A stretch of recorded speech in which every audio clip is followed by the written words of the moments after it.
Ito na yata ang pinakamalungkot na tagpo ng buhay namin. Ang pagtanggap ng katotohanan na hindi kami sapat at marami pang mga bagay ang hindi namin nalalaman. Kaya andito kami sa katotohanan na kailangan naming lumayo. Pansamantalang magpaalam sa mga kaibigan, sa mga mahal sa buhay, sa lupang sinilangan, maging sa obrang 11 taon namin pinagsikapan.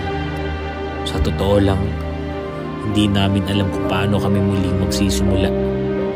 Paano kami muli babangon. Ang lahat ng bagay ay tila panibagong palaisipan.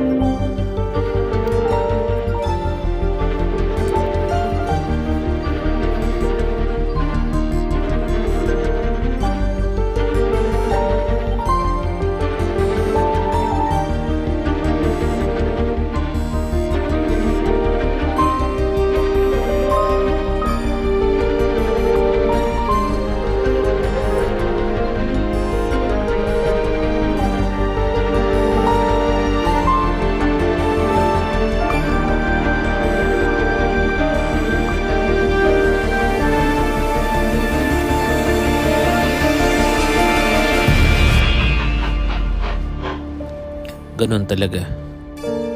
Ang buhay ay isang paglalakbay. Isang sining na tayo mismo ang mayakda. Hindi man madali ang mga katotohanan, walang ibang daan kundi punan lahat ang pagkukulang. Buksan ang pinto ng panibagong mga daan.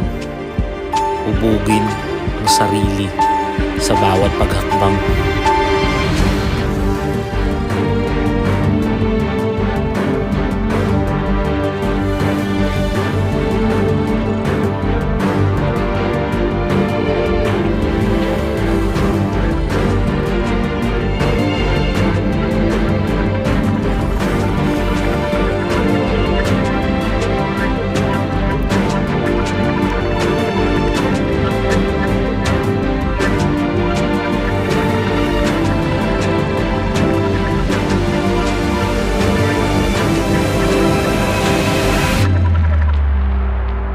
Paalam, Pilipinas.